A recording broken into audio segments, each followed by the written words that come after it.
Hey, what's up, guys? I'm here with KosherPlug from YouTube, and my first question for you is, who are you, and what would you say your role in NFTs are right now? I'm KosherPlug, and I mean, I don't really necessarily give myself any titles. Uh, I don't even know how I'd sort of explain like what I do. I sort of make videos and content on Twitter and YouTube on buying and selling NFTs. Uh, you know, Pretty much that's it. I don't really do any content of how to make an NFT per se. I know you do a lot of interviews with people like that, Yeah, but that's not really my forte of making projects and stuff like that. Mine is more so like how to flip NFTs. yeah.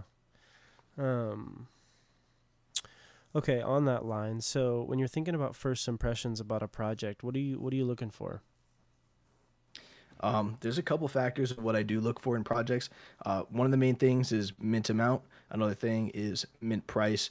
Three is engagement, social following.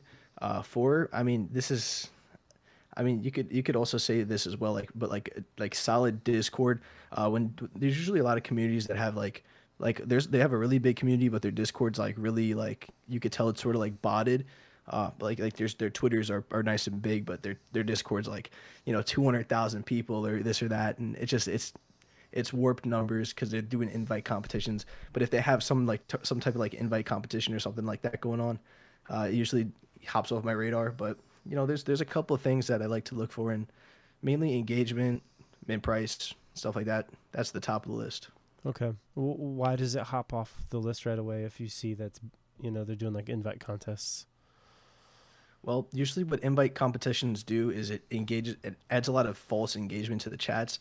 So you'll see a lot of people typing and joining these discords and stuff, and you'll think, oh, it's a pretty popping community, but in reality, they're just inviting other people, joining on bot accounts, staying in the Discord on that bot account, and it's just a Oh, fake person who's in the Discord. So basically, it yeah. just ruins the integrity and engagement that they're gonna actually generate. Okay, yeah. I was just in what was it?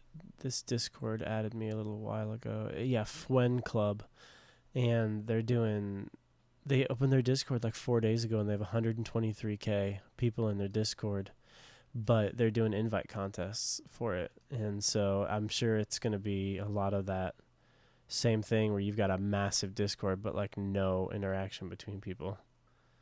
Yeah, I mean, that's just bound to happen. It's gonna, in this space right now, the people just want social proof in a way, and they don't really care how they get that social proof. So they like to do these invite competitions, make people think that, oh, there's so many people who are hopping in, really excited for this project, but in reality, it's pretty mid, and they're just trying to create a lot of false engagement to try to lure people in, thinking that it's a really solid project with a lot of hype behind it. What do you think is the biggest factor that produces a solid investment? I mean, I'd have to say for a solid investment per se, I would like to say basically whatever follows the current metas in the market.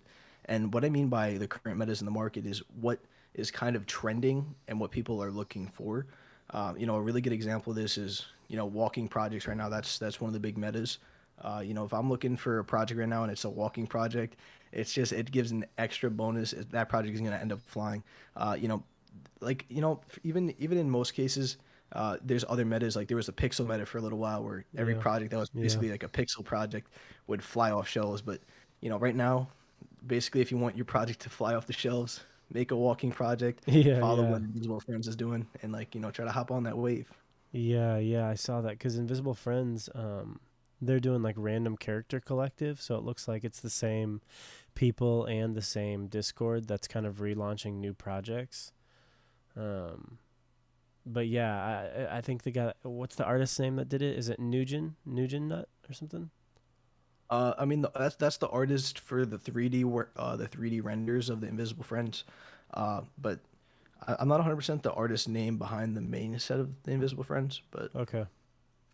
Yeah, no. Nugan, whatever you say his name, I can't Yeah, pronounce it. no. Well, I don't. I'm guess. I'm guessing. Yeah. Yeah. It seems like that definitely is, and I wonder if when we went through the pixel phase, because CryptoPunks blew up for a little while. It seems like they kind of cooled off. I'm pretty sure they'll go legacy. It's gonna be like that card in Magic the Gathering that's like alphabet, stage that came out. It's never gonna die off, but they don't seem as hot right now. Yeah, I mean, like there was a huge pixel meta for a little while, and usually with these metas, especially lately, they've been having their like quick phases where you basically have like a set period of time, like maybe like a week, and then it'll immediately die off. Like last week, we had the Dow meta where it was just like women making profile picture projects and making it a free mint, but having royalties so they make money on it. And basically doing that, they're making these DAOs, and there's like an Irene DAO, there was a Marine DAO or whatever, this and that, and just it's just these type of projects, these metas, they just are very unsustainable. And I feel like the pixel meta lasted so long is because there is a lot of utility behind a lot of these projects. Like they a lot of these there was like the meta I would sort of explain for the pixel projects was more so token earning plus pixel project. If it was just a token earning project, it wouldn't have popped off as much as if it was a pixel project with token earning. And it sounds so stupid when you like put it into that type of perspective, but that's what the market was, and that's what the market wanted at the time. Do you think like an initial project comes out that kind of hits it, and then you just get like a crap load of derivatives of that thing that kind of, enters into that meta from that single success? Yeah, 110%. If there's one Oh, yeah, project that yeah. that moons, creates tons of meta. I mean, you could sort of you could see this exact same example with the Wolf game. After Wolf game came out, there was a ton of clones within like a week. There was the cats. There was the I can't even. There's so many. Like there was like Gold Game. So many of these different projects. They basically copy pasted code, and made a project within like a week. Made Yeah. a quick million $2 million on minting this shit out, and and for the most part, they made a lot of money. But a lot of these investors got immediately burnt because they're just investing in what they think is gonna do good because it's the meta. Yeah, yeah, that makes sense. What would you say the difference between a flip and an investment is in NFTs? I mean, for flips and investments, I'm more so a flipper. I don't really like to be invested in anything. But I mean, an investment is when you believe that there's a team that could actually deliver on all the promises that they made. I mean, a good example of a team that could deliver on all promises made is Doge Pound. I really love Doge Pound, even though I sold mine. I mean, just in general, I really do think that the team behind that's very solid. There's some other teams as well. The Doodles team's pretty cool. They're always working on cool shit. I know Cool Cats are doing a lot of cool stuff too. But there's a lot of teams that will have really cool ideas and projects that go after their main collections. So, I mean, you could also sort of hold for that type of reason. But, for a flippers market, I mean, I sort of look for things that have a lot of hype and engagement in the chat, and not in the chat, a lot of engagement and hype on Twitter and social medias, because that's what's going to sell. Like like Yeah. if there's a meta, the metas won't last forever. So if you're looking at, say, Irene Dow, it's like a 5 ETH floor or whatever. Bro, I would sell that shit in a heartbeat.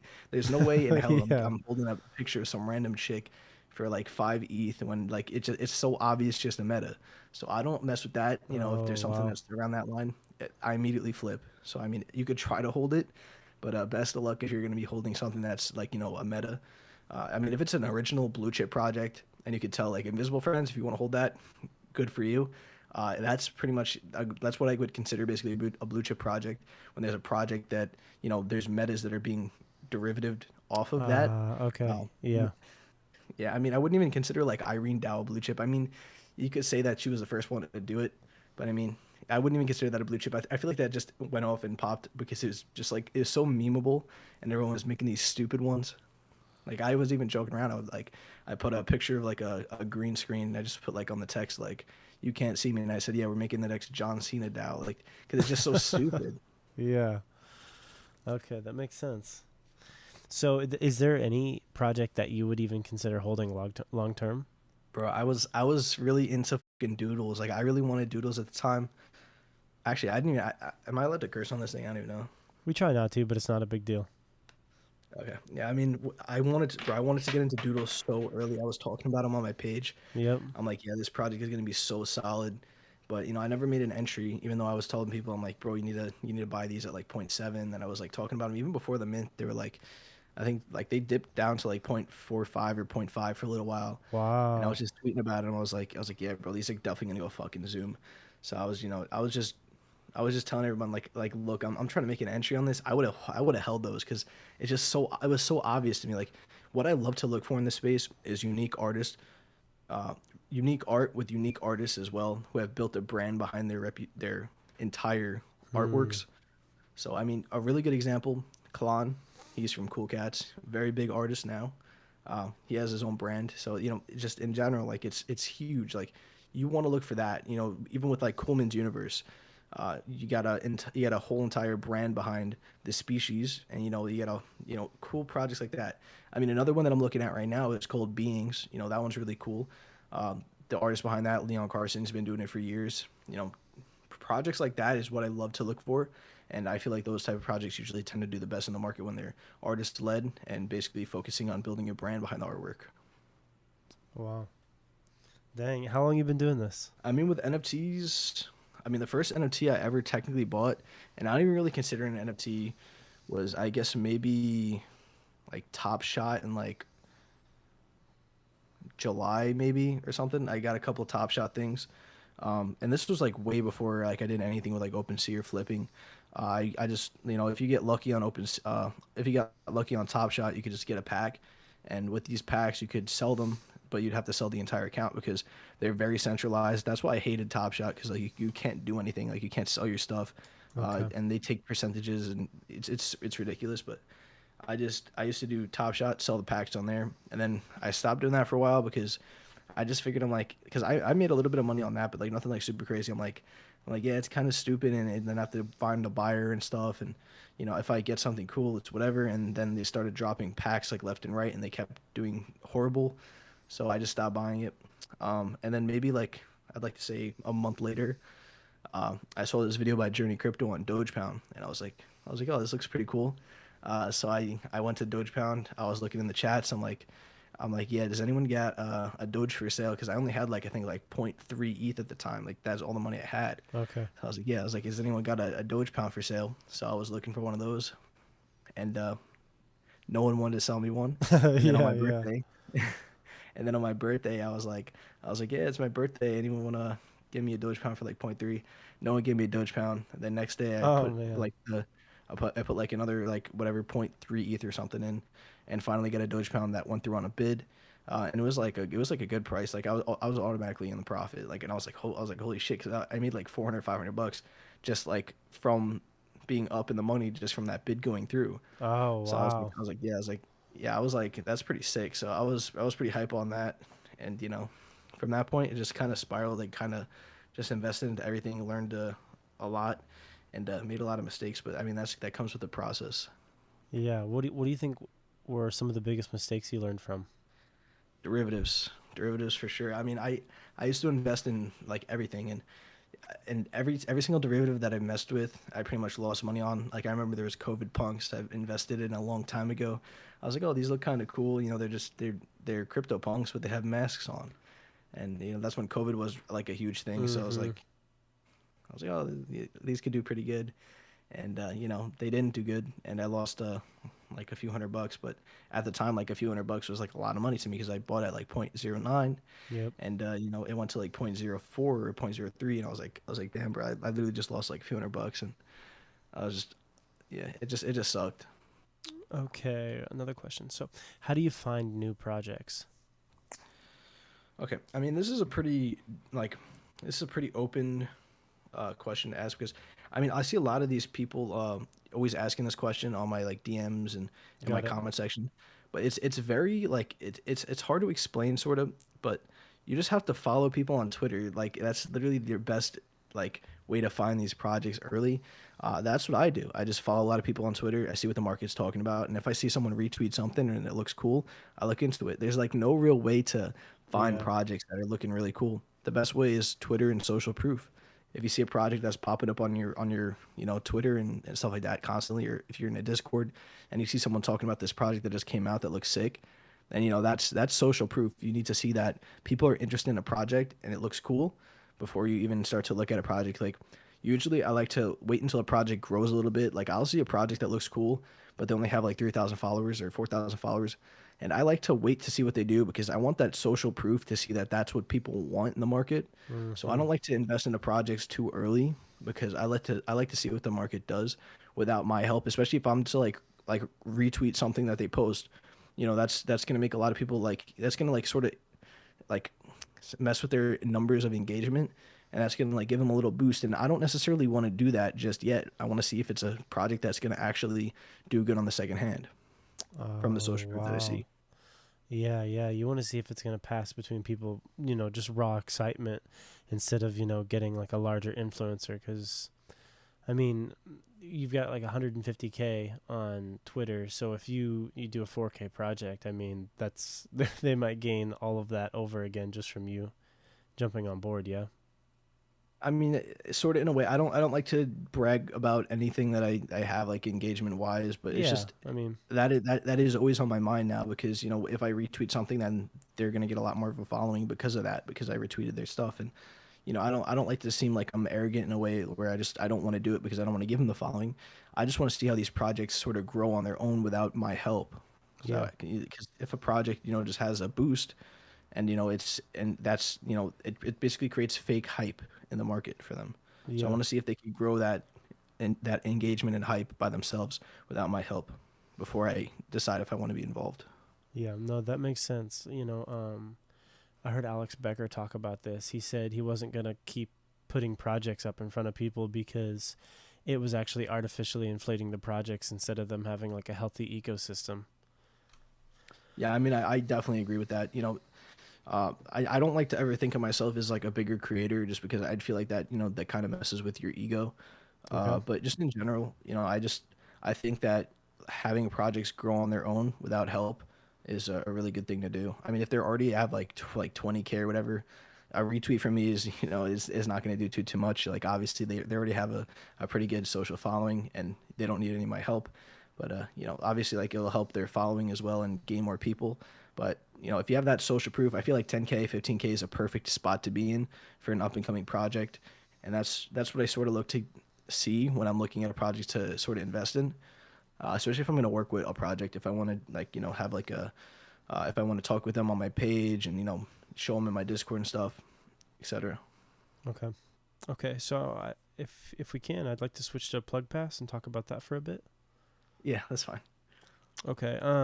So what is the PlugPass and what is your role in it? For PlugPass, basically, it's a Discord group that allows you to access all the information that's in the market as well as whitelists. For access information in the market, we have a ton of these different chats, that basically just go over what's going to be dropping, when it's going to be dropping, as well as we have like staff chats where these my staff members will ping if they see something that's interesting in the market, and then we have live alerts where I basically give information on what's happening in the market in real time. Like if I see something's minting and I'm like, oh, this might do solid, I'll let people know their risk rating, stuff like that. As well as that, we also have monitors, custom bots. Monitors basically, it allows you to see what's being listed on OpenSea before it integrates on OpenSea's API, which basically means you're able to see it before other people are able to see it on OpenSea's floor. So I mean that's kind of cool in itself. Yeah, Uh, that's awesome.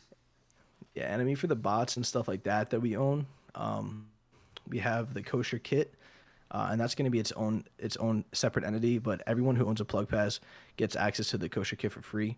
But that's basically a Chrome extension which gives rarities. There's a sniper, and then there's also a price sniper as well, so you could filter the amount of price that you want to put on an item. So you say, for example, 0.05 and the floor is like zero point 0.8 and someone just undercuts the market. You put 0.05 in your bot, set your gas parameters, and it'll automatically buy it. So that's pretty cool as well. We're That's also dope. yeah, so we're also working on stuff as well like a mint contractor, so it'll buy things automatically off of Ethereum or Solana and VV. So I mean that's kind of cool in itself too to set up a lot of wallets, buy a lot of stuff. And I feel like bots are going to be really big in the NFT space very soon because Yeah. there's already a lot of projects that have been integrating a lot of bots, and people have been selling out these projects pretty much instantly. So I feel like bots are going to become pretty big, like like how it is sort of in the sneaker industry. I was just Uh, thinking that, that yeah. there's a lot of these bots because they're so limited. Think of it the same exact way in NFTs. There's 10,000 NFTs, and there's let's say for example, 50,000 people. Only 1/5 of them are actually going to be able to get it. Same thing with sneakers. There's say for example 10,000 shoes. 5,000 people. It's I mean 50,000 people. It's the same type of concept. and that's why a lot of people use these type of bots, and that's sort of like the problem that we're trying to figure out is like how to fix this and like make it so it's not super mainstream with the botting, because if everyone has access to a bot and there's 50,000 people going for 10,000 things, all it's going to do is just short wire it and just make it even harder for a lot of these people to compete. So for the most part, we're trying to figure out a way to sort of have people in the group sort of have more success with minting out these projects. But I know for a fact it's going to create a little bit of an issue in the future. Yeah, yeah, I could see that. Do you think whitelist fixed that?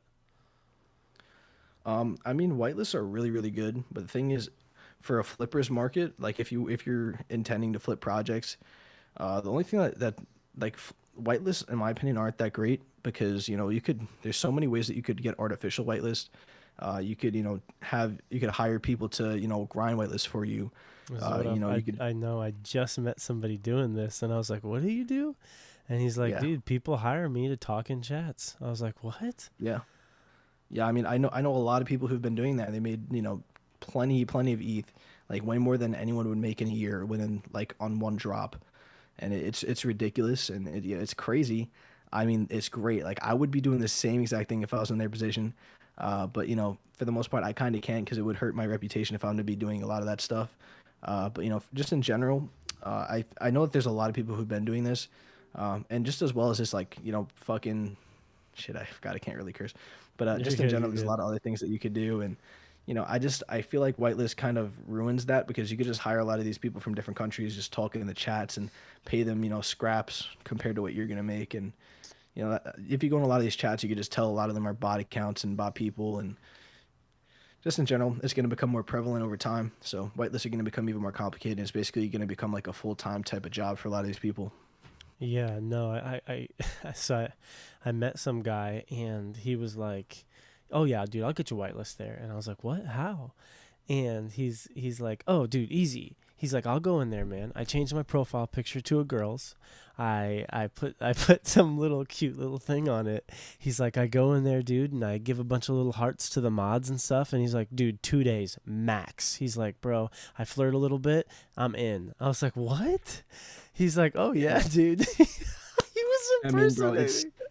it's I mean, it happens all the time. Like I see What? this. It's crazy to me that this even happens, but with every single thing that you change, it's bound to happen. I mean, Yeah, random yeah. raffles is another way that you could sort of do it, like how the Project Mecca. Gears did. I mean, Mecca as well. Just like with these big projects, you could sort of do a raffle. It doesn't allow you to reward your long-term holders. I mean, your long-term Discord supporters or Twitter Yep. supporters, which kind of is unfortunate. But there's no real way to work around that because there's going to be so many people just botting fake whitelists, and that's just bound to happen with everything. So I mean, unless we could figure out some other way, there's not that much you could do. I mean, even like the whitelist meta is good in a way for me because I'm allowed to give, say for example, like 100 whitelist spots to a project that I'm working with, and like I did a giveaway with, so they gave me some whitelist spots, Yep. and I'm able to give them in my group for my members. So like even for example, like I did like for beings, like they gave me 100 spots for their whitelist for like I didn't even have to do anything for them. They just they want to support me because they said that they like me and they like my energy. So I'm like cool. So I got 100 whitelist spots for that, and my group is able to benefit off that. I mean that's a really good thing that whitelist is able to give, but not always you're going to be able to have a lot of these people who are going to give you whitelist like that, and it's unfortunate that a lot of these people won't get into whitelist. But at the end of the day, there's nothing that you could really do, and whitelists are very fair. But the thing is, it's just you can't reward those actual supporters all the time, and that's kind of unfortunate.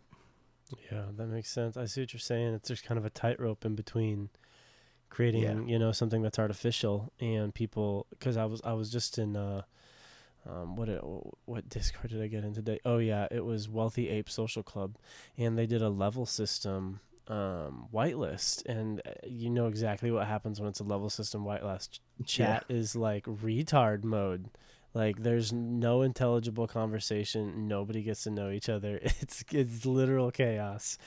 yeah. And I mean, a lot of the time, people set up like bots to farm these engagements. They'll like set a parameter where it sends a random message every set interval of time. yep, yep, And I was thinking of having one for PlugPass, like for the kosher kit. But yeah, yeah. the thing is, I don't know if I necessarily want to sort of make it seem like that's an okay thing to do, because I don't think it's an okay thing to do personally. So that's the reason why I didn't ever have that into the bot system that we're working in place. But I mean, it's definitely a possibility of what people are doing in this space right now with a lot of these whitelists, like Yeah. that at least. Yeah, no, that makes sense. Guys, if I had a project, I wouldn't want, same thing. I'm like, I'm gonna create something that I wouldn't want somebody to necessarily do to my own. Yeah, exactly. I mean, just in general, like you can sort of look at a lot of these projects, and really, like, even like people hire like a lot of these artists from different platforms, like they'll hire like a artist from Instagram or like Twitter, and they'll be like, oh, I need an artist for this or that, and just get a lot of these artists to do things, and send it to the company and be like, yeah, I made this for you, and get more of a chance of getting whitelist. I mean, and that's Oh, another way that people do it. as like an art thing when they'll have like art channels. Yeah, like just like oh, like Oh, fan, yep. like I just made this fan art for you, and Yeah, yeah, yeah. No, I that know. I know a lot of people who used to do that, and they just hire people who do art for them, and stuff like that. Yeah, that's what another one of those things. That guy that was impersonating women, he told me Yeah. that that's what he would do. I know, I couldn't believe it, but it what's crazy is you hit it on the nose. He said that he was from a country. Another thing he would do is he'll hire girls that he knows to talk in these chats because he said the countries that he's from, he said, we'll make $12, $15 in a week. He goes, you don't even Yeah. know, dude. He's like, making $20,000 off of one NFT is like life changing money. So for us, he's like, dude, absolutely, I'm looking like a girl.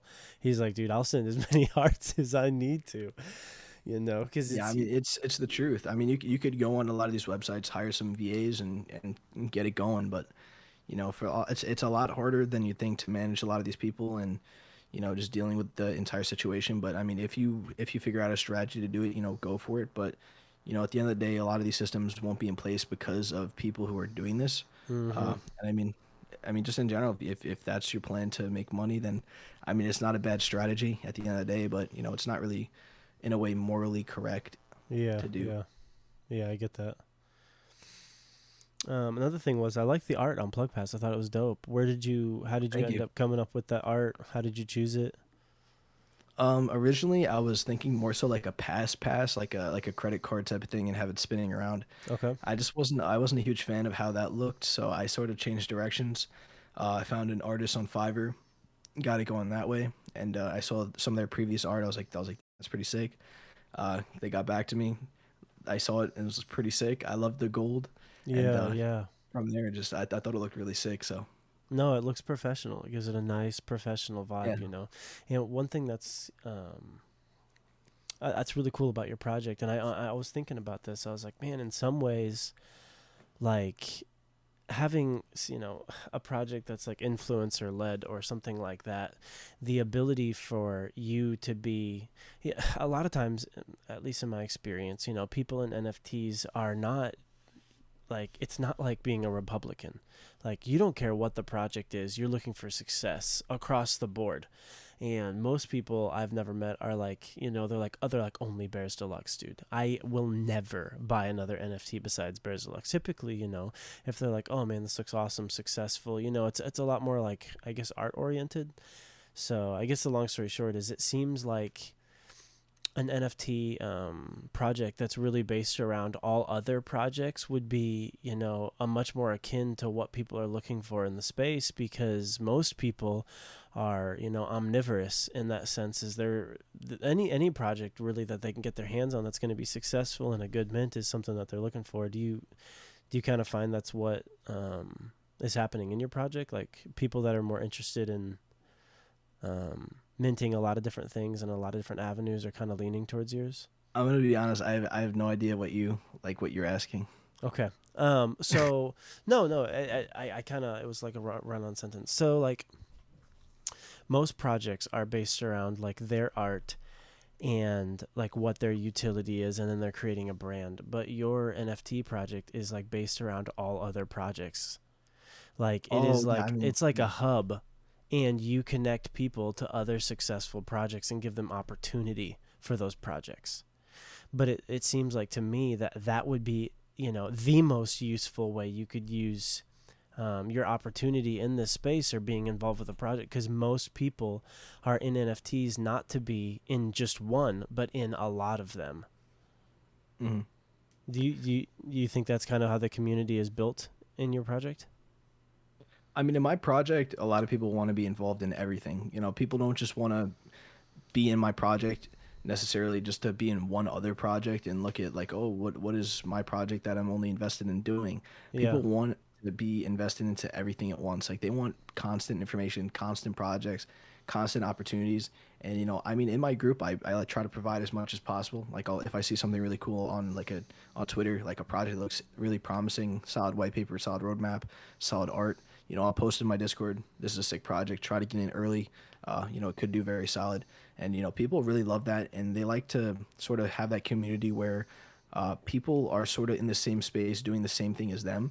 And it's almost like a bonding type of experience for the group is having a lot of other people who are doing the same exact thing as you, because there's not many places to do that. And a lot of these discords that say for example Bears Deluxe, there's not really like that many discords where you can just like openly talk about flipping projects and stuff like that, because it's kind of frowned upon in a way, which is kind of Mm. unfortunate. Yeah. Because I mean, in any market, there's going to be people who are bound to make profits and make resell on anything. So I mean, just in general, like with art, I feel like that's the perfect thing. Like if you're doing something like like I know in the beginning of COVID, like there was people flipping hand sanitizer and stuff like that's morally incorrect. But Yeah. so for something like art, I see no real issue with flipping this, because it's not anything that anyone needs. No one needs this art. They're only buying it out of the want of having it. There's nothing other than that. Yeah. And Yeah. it's not like you need this art to be able to live comfortably, and it's not like you're doing that. But so I feel like it's not morally incorrect to flip artwork. There's nothing wrong with it, in my No. personal opinion. No, But I'd agree, because really in any space it's supply and demand. You're just talking about supply demand. yeah, And for sure. the same thing with cars, the same thing, if flipping manufacturers are doing the same thing. They create a project, Yeah, they create something, they sell it to another person, and scarcity creates value.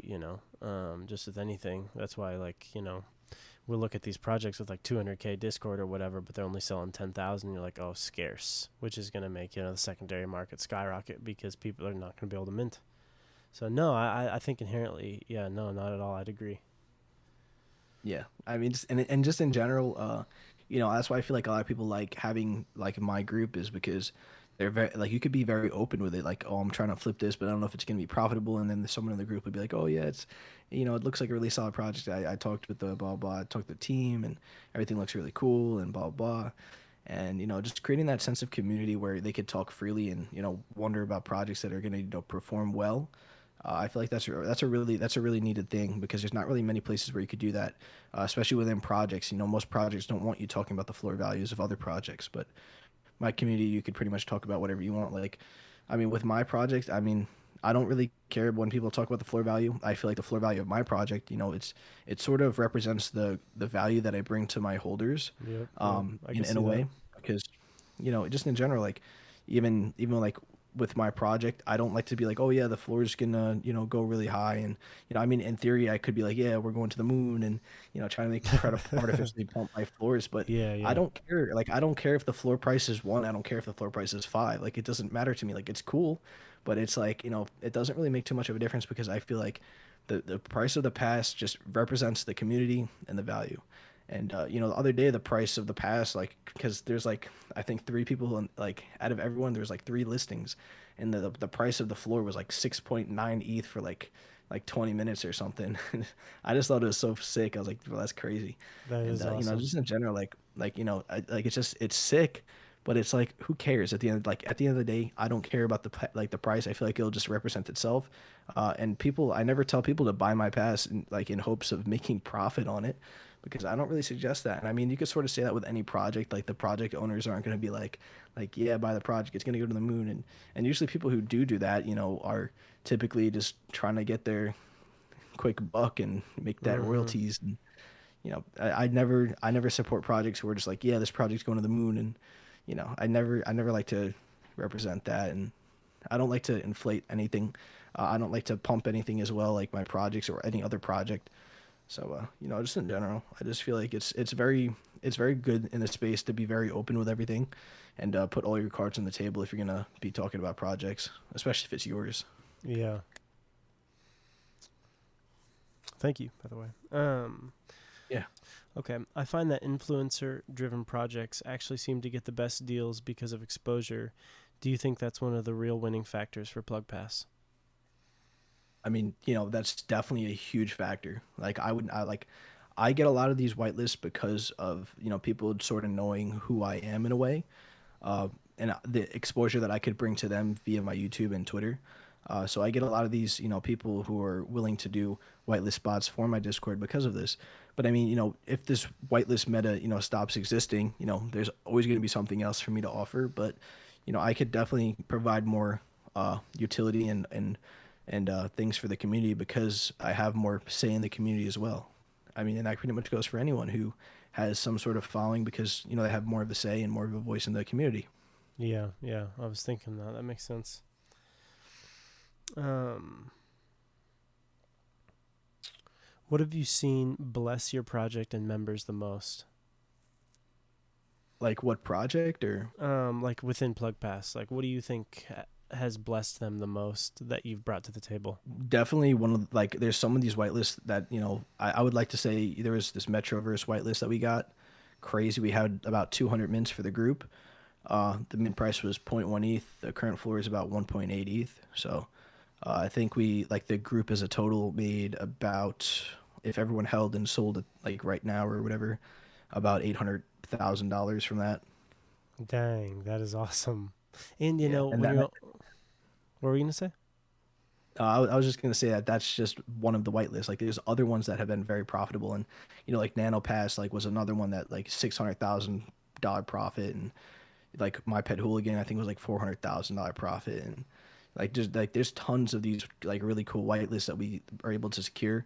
And also like I'll let people know about like mints and stuff. Like if I see something that's going on that's minting right now and it's minting out slowly, and I think it could have like a really good potential of doing like a 10x or whatever, I'll ping about it. I'll be like, yeah, this looks sick. I have a pretty decent win loss rate with making a lot of these calls.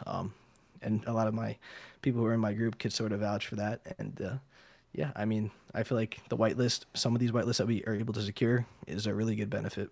Yeah, one thing that's pretty cool. I didn't write this one down, but since do you think it's okay? Do you think it's a win that the Plug Pass is has only 1,000 members, or do you think that like, are you glad that it's kind of a smaller community? I mean, originally I was planning on dropping 1,069 passes, but Okay. instead we lowered the amount to 969. I more so wanted to keep the group more exclusive. I hate having a really big group, and especially if you have like barely any whitelist for a certain project. I feel like the more people you add, the less whitelist is going to be able to be gotten. So I wanted to keep the group small, but big enough in a way where I could include as many people who support me as possible. I mean, in theory, if I really wanted to, I could have, upped the quantity to about, 2,000, 3,000 if I really wanted to. And I'm Mm-hmm. willing to bet it would have sold out. But, the thing is, I don't want that. So there's only going to be 969 passes in total. Obviously, from a money standpoint, I could, make a ton of money, but, I would rather keep the group small, keep everything how it is, because I like how things are running right now.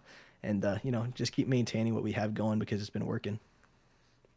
Do you find that like conversation and people connecting has been like, do you have to spur people talking about stuff, or does it just happen naturally? I mean, in my group, there's always, conversations going on pretty much 24/7, even if I'm there or not. So I mean, it's really cool. I try to be as active as possible in my group. I think I have sent like in my group, I sent about like 12,000 messages or something. Like I'm active in there like pretty Yeah. much like 6 7 hours a day, just talking to people, trying to answer questions, answer tickets, run these whitelists, stuff like that. And that's not even including like me looking into new projects, me looking at the market, me talking to new partners that I could be working with for future whitelists and stuff like that. There's always something that I have going on, and even if it doesn't really seem like it, because I'm, like no one really knows what goes on exactly behind the scenes. I'm always working on something, and even if it's not like something that I'm working on for NFTs, I'm always working on something else like kosher kit and stuff like that. Dang. Do you keep pretty busy? Yeah, I mean, I haven't Yeah. had a day off in about 4 months. I Oh, like to for say. real? Yeah, I mean, on average, I work about 11 days. I mean, 11 hours a day Oh, wow. on average. Yeah, Yeah, I mean, yeah. my sleep schedule is really messed up. So I'll wake up about, I'd like to say 4 or 5 o'clock p.m. EST. So about from 5 to about 4:30 a.m. I usually am on my computer working on things. Obviously, there's points in between where I'll just like stop working and I'll like watch YouTube or something for a little while. But Uh-huh. most of the time, I'm working. Dang. Yeah. Well, Coach, I think that's it, man. That's all All I right. had questions for. Thank you. I really appreciate it. Yeah, man, for sure.